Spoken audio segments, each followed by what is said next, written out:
Hi, welcome to the video. So we're going to be taking a look back at the unreleased footage of Kenny Veach. Now recently there's been a few arguments and tension, I guess, but it is what it is, doesn't matter, doesn't involve me. In this, I'm going to be giving my point of view, in a way debunking the unreleased footage, because recently there's been a few ideas and suggestions that this footage of Kenny Veach is scripted, staged, a hoax. It was recorded on a different day. It was recorded on the day he went out and then went missing, etc. So where do we begin? Well, one of the main features and focus points was the actual attire and visual look of Kenny Veach. Now, some people were saying he didn't look too exhausted or too drained. Well, that's for another video, okay?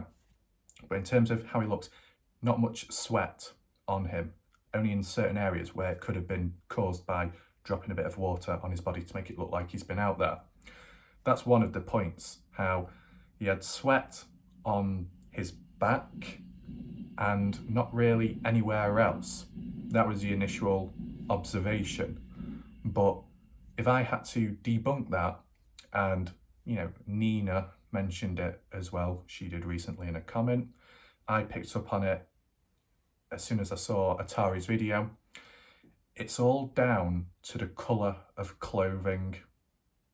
That's what causes it to be difficult to see sweat patches. I don't think I need to go into an anatomical, analysis of which areas of your body you sweat. No. But basically, depending what colour of top you wear, sweat will show. Now this is a clean top. I don't need to show anything else. But if I was doing exercise, you would see the patches or marks or wet patches. Do you know what? I'm going to make myself wet right now. Don't get the wrong idea, okay? So if I just sprinkle a bit of water on me, this isn't normal water, this is flavoured water. So it's probably not practical. So if oh shit. You see, this is going to be very sticky afterwards. It's not the only thing, it's my hand as well. But you see that wet patch, don't you? Okay? Make sure to give the video a like after sacrificing this top, okay? So because of that, you can see the wet patch. It shows because of the colour of the top. Now, if I was wearing a black top, would that show? No, because the patch itself is dark. If you're wearing a dark top, dark coloured top, sweat patches won't show. Whereas if you're wearing a different coloured top, it will show. You know what I mean? Certain colour tones will give it away.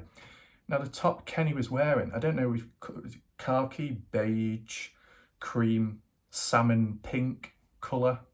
One of those colour tones was on Kenny's shirt. That's what he was wearing. So it's quite light, and maybe because of the light of the sun as well, no shading, shadows. You can't quite see the sweat patches as clearly in certain areas, if that makes sense.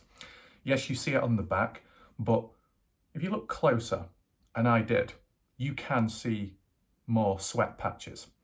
It's round the shoulder, going all the way over and coming all the way down to there, okay? All the way down there, and then a little bit there. And then the same on the other side, like that, going down and then under. Why? That's because he was wearing a backpack. Now, I will know because I used to have a backpack with me when I was at high school and college. College not being university.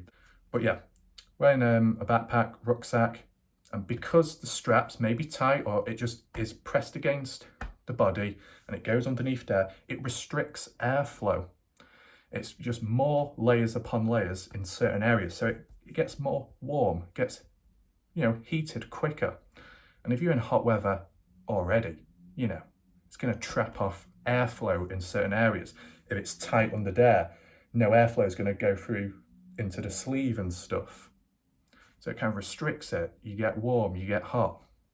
And with the backpack being on the back and pressed against with all the bits and bobs within the backpack, it's going to sweat in that area. And because the way the back naturally is and the way it goes in,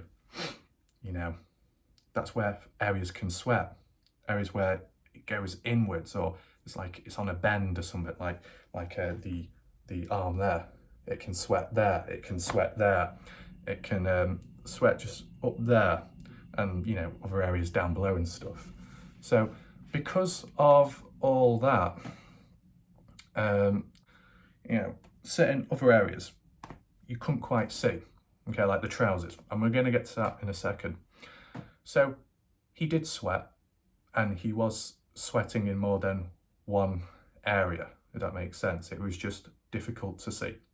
Now, moving on to the trousers. Yeah, surely he should have been a bit more dirtier in terms of, you know, mud, soil, you know, stuff like that, dirt that gets on you, because he did sit down at times and stuff. Now, as for the trousers, I can give, you know, a valid point. And that is when Kenny is in that area collecting the pine nuts, and, you know, at first he's kind of bent over, kind of squatting. And yes, he does actually sit down, so you would expect his trousers to have dirt on. But from looking at the terrain, the ground itself, it was mainly like stones, rocks and stuff like that. Didn't look like there was any mud or dirt or any stuff like that to create like marks on the trousers. So that's where I'm coming from in that part of the environment. It doesn't seem like it could get messy. And you know, even the simple thing of just standing up, you might have at some certain point brushed, you know, like you do, brush your shoulders, brush your trousers or whatever, if there's a bit of dirt on him. Maybe that's what Kenny did. The only part where you could argue, well, surely they should have got dirty, was when he was, what, down Picture Canyon, and he said he has to jump down or try and climb his way down. Yeah, because if he's up against certain vegetation or certain stuff, you might get dirty then, maybe. But for the most part of it, because it's, you know, such a dry area, it's not likely to happen. I mean, in contrast to me, near where I am, if on the odd occasion, if I was on a walk somewhere, and, you know, sometimes it can get very muddy. The amount of mud you get on your trousers, well, it's bound to happen because one, it's wet, and two, it's mud. You know what I'm saying? But if I was at a beach for whatever reason, or if I was somewhere where it was really hot and dry, what you get on you is more like dust and stuff, which you just brush off. It doesn't stain. I might be wrong, but dry stuff doesn't seem to stain as much as other things, I guess. Maybe that's not entirely true, but you know where I'm coming from, okay? So with, you know, with all that in mind, I think additionally what we need to acknowledge is the camera. It is kind of high up. You don't see much of his legs. You see, well, the most you see, it sounds weird saying this, but the most you see is kind of like top of the knee, and you can see the brace when he's got his leg half on the side of the truck or something, the boot. So it doesn't really give too much away, because maybe lower down on his trousers it might be a bit messy also, but we can't see it because the camera's not in sight. You know what I'm saying? Just like with that cave and the covered cave and the missing rock, because the camera was high up, you couldn't see the rock on the ground, which Jeff Clark eventually captured. So it could be that in a sense. But as I said, just because of terrain and dryness, I just don't think there's as much out there to cause you to get dirty and for it to stain.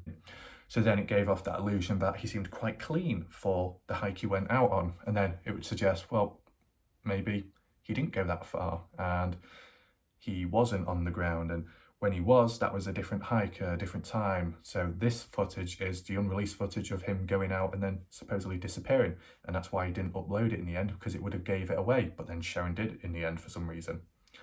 You see how it can, you know, trickle off and branch out to a range of different ideas. So I still stick, in my opinion, is this radiator on? Oh shit, it's not. I don't know how this is going to dry. Smells nice though. I mean the scent from the juice, the water. Juice, it sounds a bit weird. So because of all that, I still stick with the idea that this footage is of the 2014 M Cave hike video he did. clothing, equipment, checks out, tick. And, you know, sweat patches and stuff shows that he has been out, and his, you know, his reaction to getting back and the way he was walking and stuff, which I'm going to get into in the next video, okay? That's telling as well, after all. So yeah, that's what I think. It's still the 2014 hype video. The reason why it wasn't included within the main video itself is probably because, in his mind, what's the point? What does it do? What does it show? Nothing.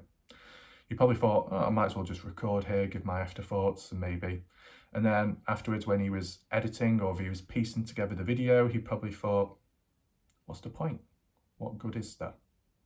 Like, it doesn't do much, so I'm not going to add it. I mean, I've done videos, mystery ones and other stuff, where I've filmed extra bits and other stuff, and then I thought, well, there's no point to this part of the video. It's not necessary, it's not needed. It doesn't add to anything, it just bloats the video and makes it longer for no reason. So I've not included it. So maybe that's exactly what Kenny did himself. Now, I know quite a few people might say, oh, Andrew, why are you doing this? What's the point of it? Or, oh, it's so obvious. What's the harm? What's the harm in, you know, in a way, debunking it or giving my point of view? What's the problem? Doesn't cause any harm whatsoever. Now, any side notes? Now, Susan, you know, she had the idea that this unreleased footage, I think due to the timing, the clouds, the lighting and stuff, it doesn't quite add up. You know, I kind of understand in a way, or like what she's getting at in general. But, you know, I don't hike out there, I don't know the weather, I don't know how it looks visually, so I can't give my isolated opinion, okay? Do you think Jeff Clark has given his opinion on it himself about the weather and the timing and stuff? I will get into the distance, the time in the next video. As I said, it's all in the next one, okay? Well, some of it is. So yeah.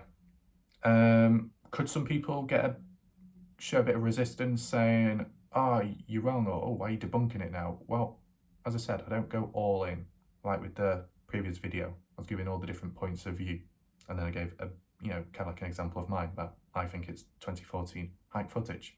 I'm not going fully all in on it, but, you know, what I believe in or what I think back then ties into this video because I'm debunking a different theory in a realistic way, okay?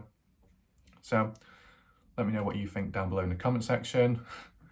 See if there's any more, if there's a World War III going on in the comment section, I don't know. Jay Silverheels agreed with me in terms of, you know, he had the same idea. We basically had the same idea or similar idea in terms of the footage, what it was about, and it linking with Kenny's actual footage on YouTube. So yeah, that's good for once. So yeah, that's it for this video. I'll see you in the next one. Thanks for watching. Goodbye.